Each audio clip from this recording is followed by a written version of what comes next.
Good morning guys. आज हम importance of the data यानी सूचना इस विषय पर वार्ता करने जा रहे हैं। आखिर डाटा का इम्पोर्टेंस क्या है? डाटा का इम्पोर्टेंस स्कूल, कॉलेज या यूनिवर्सिटी तक ही सीमित नहीं है।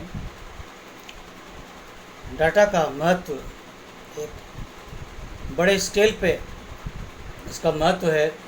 राष्ट्रीय स्तर पर जो चुनावी होते हैं, चुनावों के लिए डाटा की आवश्यकता होती है। चुनाव आयोग को भी डाटा की आवश्यकता होती है, पॉलिटिकल पार्टीज़ को भी डाटा की आवश्यकता होती है।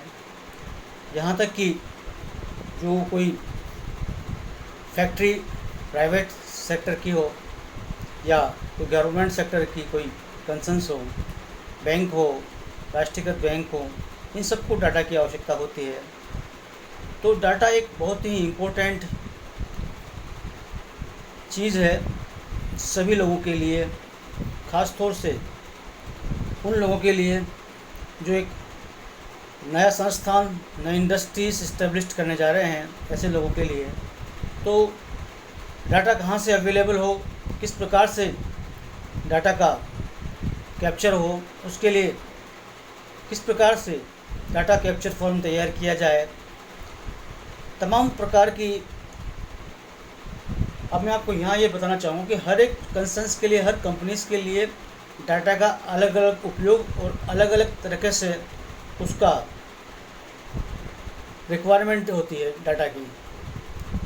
पॉलिटिकल पार्टीज़ के लिए डाटा की इम्पोर्टेंस सिर्फ यहाँ तक है, व्यक्ति का नाम, मदर फादर का नाम, डेट ऑफ बर्थ, बस यहाँ तक की इम्पोर्टेंस है। या वो कहाँ रहता है, किस एरिया में रहता है, किस वार्ड में रहता है, ये पॉलिटिकल पार्टीज़ के लिए है। बाकी जो दूसरी बैंक है, बैंक के लिए दूसरी प्रकार से डाटा की आवश्यकता होती है।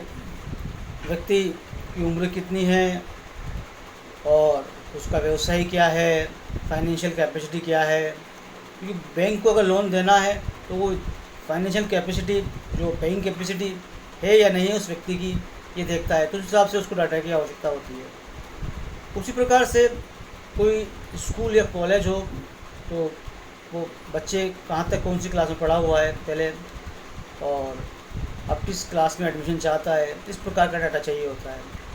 उसी प्रकार से अगर कोई इंडस्ट्री किसी एम्प्लॉय को रखती है तो एम्प्लॉय की क्वालिफ़िकेशन क्या है, उसका पूरा फिजिकल वेरिफिकेशन इंडस्ट्रीज़ करती है और पूरा मेडिकल चेकअप करती है। तो सभी प्रकार का मेडिकल डाटा भी चाहिए होता है, एजुकेशनल डाटा भी इंडस्ट्री को चाहिए होता है। तो सभी प्रकार के डाटा उसको अवेलेबल कराना पड़ता है।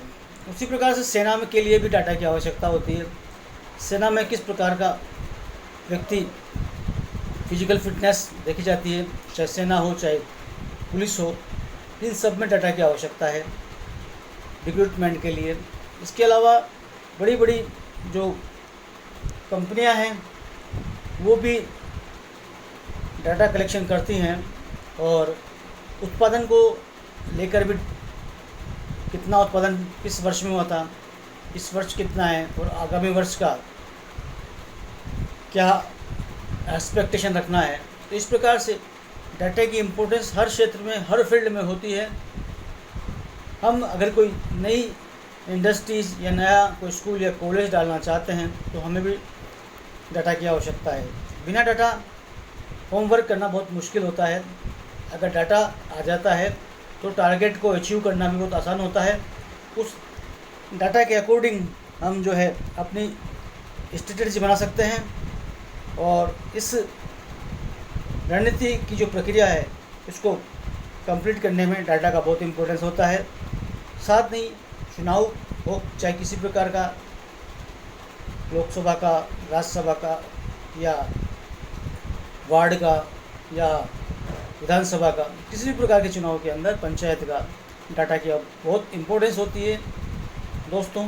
तो डाटा की इम्पोर्टेंस को समझिए, डाटा कलेक्शन की इम्पोर्टेंस को समझिए। अगर आप कोई बड़ा काम करना चाहते हो, आप नेता बनना चाहते हो, पॉलिटिकल लीडर बनना चाहते हो, तो भी आपको डाटा की आवश्यकता है। अगर आप किसी डायरेक्ट सेलिंग इंडस्ट्रीज़ में आप वर्क करना चाह रहे हो तो वहाँ भी आपको एक बहुत बड़ा नेटवर्क बिल्डअप करना पड़ेगा। उसके लिए आपको डाटा की आवश्यकता होगी। तो आप सबसे पहले डाटा की इम्पोर्टेंस समझें, फिर डाटा कैप्चर किस प्रकार से किया जाए ये समझें।